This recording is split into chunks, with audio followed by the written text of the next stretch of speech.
afternoon, sports fans, and welcome to today's lecture on the role of women in ancient Roman spectacle. I'm your professor, Dr. Rob Steffen, and today we're going to look at the other half of the Roman population and their roles in the Roman games, both in the arena but also in the stands. Now, somewhat like what we saw with ancient Greek sport, ancient Roman spectacle had a kind of complex relationship with the way in which women were integrated into these contests and competitions. Now, at times they seem peripheral, right? Kind of commented on in literature as being unable to control their lust for the mighty Roman gladiators. And at other times, they are front and center, actually in the center of the arena, doing battle to the screams and the shouts of tens of thousands of Roman spectators. And all of this is made more complex because ancient Roman authors will often include women as a rhetorical strategy to characterize emperors and their rule, rather than kind of as a component of strict historical reporting. So whether you're heading to the games to see a battle of the sexes, or just looking for love in the stands, journey with me as we investigate women in ancient Roman spectacle.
So one of the major ways that females wind up in ancient texts about Roman spectacles is their uncontrollable lust for the hulking male gladiators. Now, despite the fact that Roman gladiators were considered infames or disreputable persons, several historical sources, both in literature and in inscriptions, hint that gladiators were particular objects of attraction for women in ancient Rome. And this even included high-level noble women. They couldn't keep their eyes off the beefcake gladiators. Now, graffiti from Pompeii, for example, comment on the popularity of gladiators with the ladies. So two, in particular, comment on a particular gladiator, a Thrax or Thracian named Celadus, with one saying that he makes all the girls sigh, while the other calls him the true glory of the girls. Another gladiator, this time a Retiarius, is a favorite of the quote-unquote nighttime ladies, whatever that means. Now, the type of text here makes you think about kind of like, what is the deal with these, right? They're not quotes from a larger piece of literature like the Iliad or the Odyssey or the Aeneid. They're kind of scratched onto walls of Pompeian houses and taverns. So is it the gladiators themselves commenting on their own prowess with the ladies? Or is it the ladies commenting on their love, or maybe more accurate, kind of their lust for the gladiators? Or is it someone else just commenting on the general situation of affairs that gladiators are loved by women? Well, simply put, we just don't know. We're not totally sure who is writing these, but we do get the general perspective that gladiators caught the eye of the Roman ladies. Now, more formal literature builds on this image of women as particularly fond of gladiators. So the Roman poet Juvenal, writing around 100 CE, goes into more depth on this in his work, The Satires. In this, he comments on Epia, a wife of a Roman senator, and her love for Sergius, a middle-aged gladiator. Now, despite the fact that his face was deformed from fighting, his nose was all sorts of messed up, and his eye leaked some sort of kind of quote-unquote bitter matter, Juvenal says that Epia just couldn't get enough. To provide you with a short quote here, "But he was a gladiator, This makes them hyacinthuses. That's a mythological reference to a deep desire of love. She preferred him to her children and her country. That woman preferred him to her sister and her husband. The sword is what they love. And the sword here, of course, is a bit of a double entendre, right? Referring both to the gladiator's weapon in the arena and his weapon, well, in the bedroom. Now, we don't really have any sense for how common it was that a senator's wife might run away and hook up with a gladiator, but it does become somewhat of a trope or a theme in ancient Latin writing. So yeah, one of the ways that we see women related to Roman spectacle is through their perceived lust for Roman gladiators.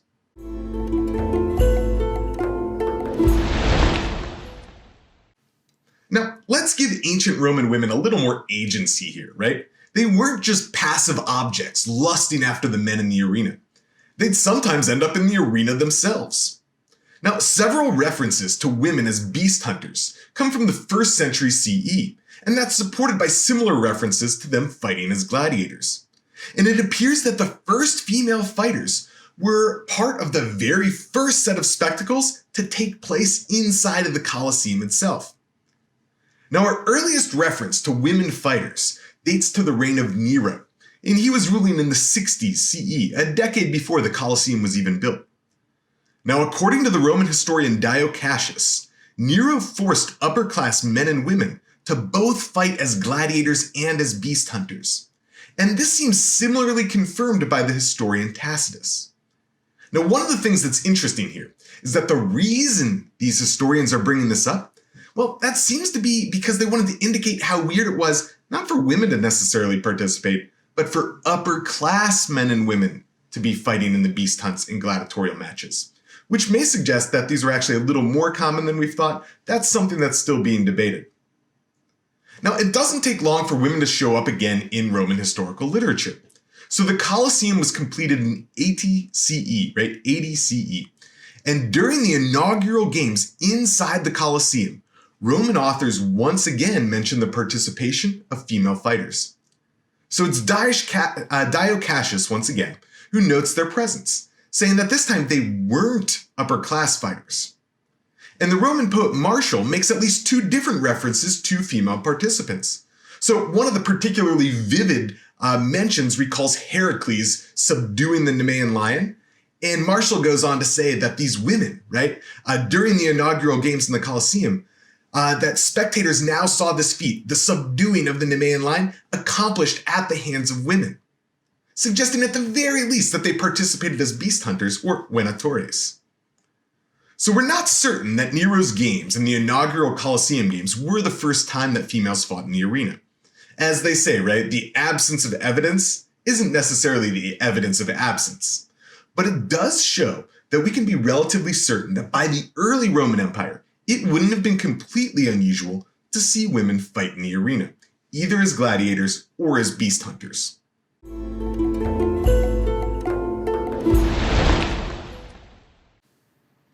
So what were these fights like? Well, we already saw that at the inaugural Colosseum Games, females fought as venatores, or beast hunters. And other references help us kind of round out this picture. So the younger brother of the guy who put on those first games in the Colosseum, that guy's name was Titus, his younger brother was an emperor by the name of Domitian. And bonus points for you if you remember paying attention to previous lectures and remember him as the guy who built Rome's first permanent stadium, right? The Stadium of Domitian in the Campus Martius. Anyway, Domitian put on one of the most kind of remarked upon sets of games involving female gladiators. So the Roman poet Statius recalls this memorable set of games in the late 1st century CE. He says that halfway through the day's spectacles, women came out, and they were clad in armor just like men. And they were fighting with the skill and the power and ferocity of Amazons, right? Greek mythology's kind of famous race of women warriors. Now, some scholars think that women may have actually been dressed up to look exactly like those Amazon warriors. Now, after the women competed, Statius says that the next group of fighters were dwarves, who didn't actually fight each other, but rather were fighting a flock of cranes, recreating a popular myth in which Egyptian pygmies fought off an invasion of cranes. Now, this episode in particular has been much debated by scholars who kind of originally thought it was meant to be a comical spectacle of Amazon women fighting against pygmy dwarves.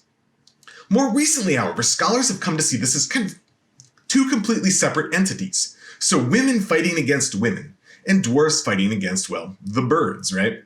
And while the dwarvish spectacle is still interpreted as meaning to be funny to the Roman audience, modern scholars believe that the Amazonian battle was to be viewed within the normal seriousness of any gladiatorial contest. Now, archaeological evidence shows us that the female gladiatorial battles weren't just limited to the Colosseum in Rome. So on one marble relief sculpture that we see over here from the site of Halicarnassus in modern-day Turkey, we've got two female gladiators battling each other.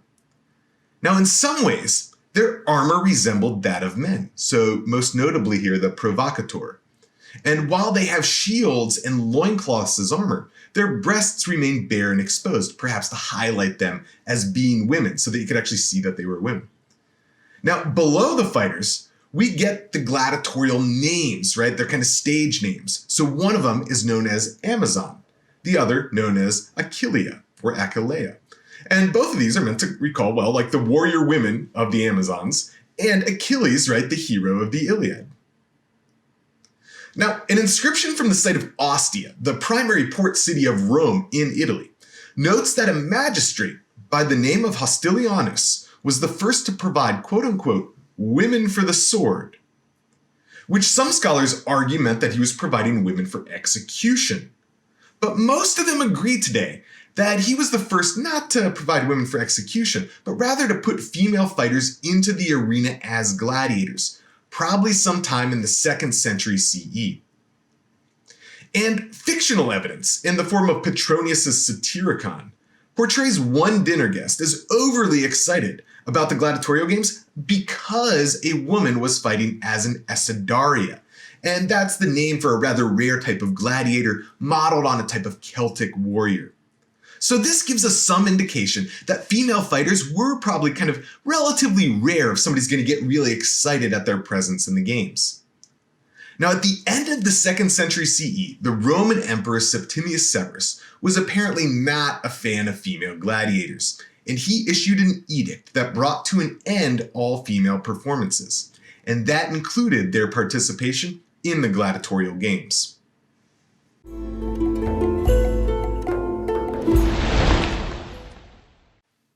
Okay, so we've seen both women lusting after male gladiators and women fighting as gladiators in the arena. But while this was all going on, there's a whole nother contest going on in the stands, right? Now, ancient Roman authors frequently comment that the gladiatorial games and the chariot races were fantastic places to chase women and for women to chase men. Now, basically, the games were the ancient version of going to the club or swiping through Tinder. Play it right and you could get some action.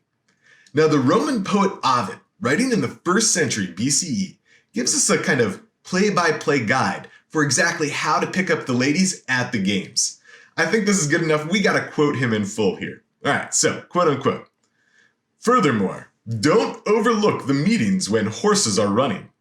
In the crowds at the track, opportunity awaits. Now, there is no need for a code of finger signals or nodding. Sit as close as you like. No one will stop you at all. In fact, you will have to sit close. That's one of the rules. At the racetrack. Well, whether she likes it or not, contact is part of the game. Try to find something in common to open the conversation. Don't care too much about what you say, just so that you ask her so that everyone hears. Ask her, whose colors are those? That's good enough for an opening gambit. Put your own bet down, fast, and on whatever she plays. Then, when the gods come along in the procession, ivory, golden, out-cheer every young man, shouting for Venus, the queen. Often it happens that dust may fall on the blouse of the lady, and if such dust should fall, carefully brush it away. And even if there's no dust, brush off whatever there isn't. Any excuse will do. Why do you think you have hands in the first place? Now, if her cloak hangs low and the ground is getting dirty, gather it up with care, lift it a little so. Maybe by the way of reward, and not without her indulgence, you'll be able to see her ankle or even possibly her knee. Then look around and glare at the fellows who's sitting behind you. Don't let him crowd his knees onto your delicate spine. Girls, as everyone knows, adore these little attentions. Getting the cushion just right. That's in itself quite an art. And it takes a technique in making a fan of your program or in fixing a stool under the feet of a girl. Such is the chance of approach the racetrack can offer. Ovid, you dirty dog. So other sources say this isn't just rhetoric, right? He's not just giving you one hypothetical instance here. And the Roman historian Plutarch says that the famous Roman general Sulla in the 1st century BC actually met his future wife at the gladiatorial games when she was sneakily pulling part of his toga for good luck. And then the Christian writers, they later admonished the games not only because of their bloodshed, but also because they were hotbeds for illicit hookups. So Tertullian, one of the Christian writers, says that the agreement and disagreement over favorite gladiators and chariot factions, that could spark lust in both men and women. And Petronius says that the sight of sweaty gladiators would send women into an absolute frenzy, trying to hook up with the lowest members of Roman society.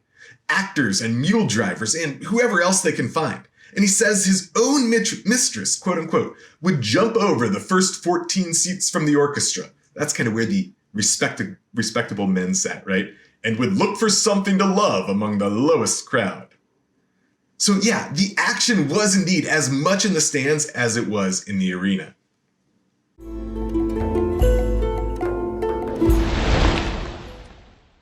Okay, so what are we to make of these female gladiators? Are they comical sideshows, or objects of eroticism, or fierce fighters on par with any of the male gladiators? Well, the truth is that it's pretty tough to answer some of these questions. So in terms of actual female fighters in the arena, our evidence remains pretty limited. So we only have about 5 historical and archaeological attestations in all of Roman antiquity. And that's out of hundreds of total instances where we get some sort of textual or pictorial reference to gladiatorial matches. So yeah, our evidence is a little bit weak here. But that does tell us some important information. So first of all, we can see that female gladiators were most likely the exception rather than the norm. You probably weren't going to see them on any normal day at the games. And this is confirmed when Statius calls the female fighters performing kind of quote-unquote manly battles. So when they were fighting, it was kind of like men.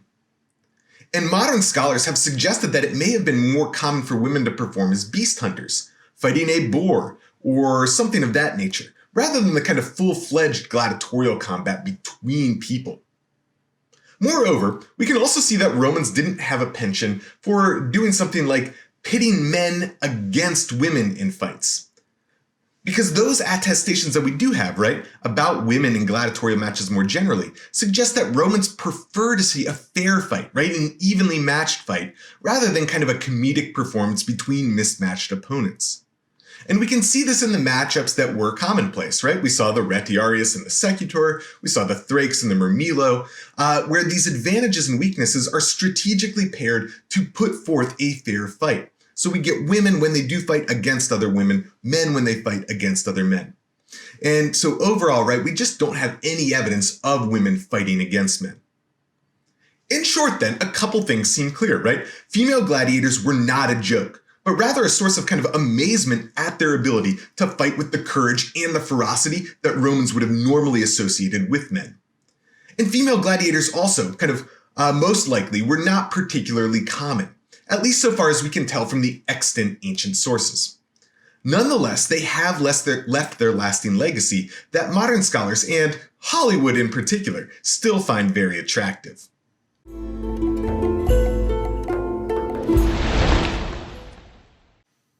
So in our previous lectures, we talked about the parallels between females in ancient Greek sport and females engaged in sport in the modern world.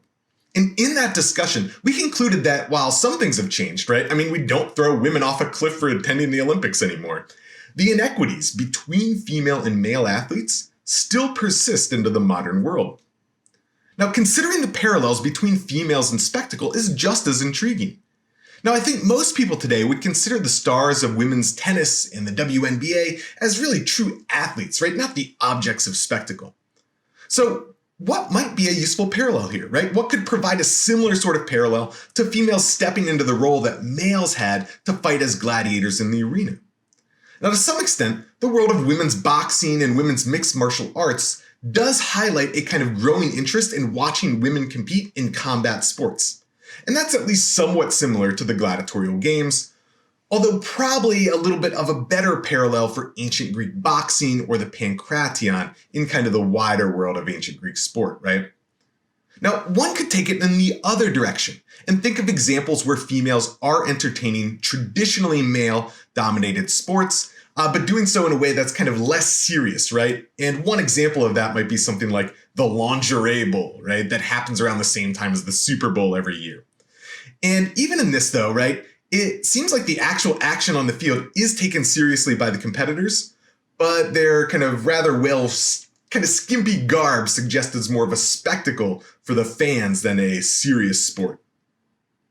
So I guess overall that the answer to this, in terms of what's the best parallel, sort of depends on how you draw the line or the dividing line between sport and spectacle in the modern world.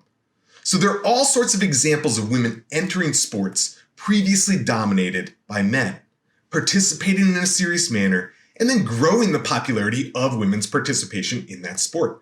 So I'm thinking here of boxing, of the MMA, of basketball, of tennis, of golf, of soccer, of any number of sports.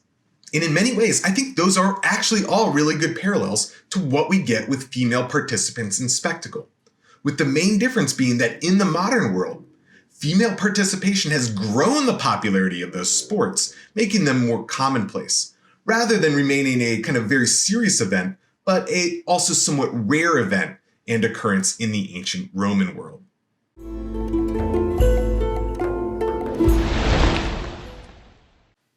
All right, you have made it to the end of another episode. And in today's lecture, we've taken a look at the role of women in Roman spectacle, both in the stands and in the arena. And we've seen that we do have good evidence for females occasionally participating both as gladiators and as beast hunters in the arena. Although most scholars see this as a kind of relatively rare occurrence based on the infrequency of it showing up in ancient texts and artifacts. We've also seen that women were a big part of the action in the stands, with a common trope and theme developing of women, even noble women, lusting after beefcake gladiators. And in a kind of more real world scenario, the games are also seen as a prime location for men and regular women to meet each other, perhaps leading to a romantic encounter down the road. So in many ways, the role of women at the games resembles their role in Roman society more broadly, right? They were a serious and important part of it, but they were also kind of less frequently the object of public display, at least compared to their male counterparts. So next time you're watching women battle it out in the ring or the octagon, remember they're Amazon-like forerunners from 2 millennia ago. Just a couple lessons you can learn from women in ancient Roman spectacle.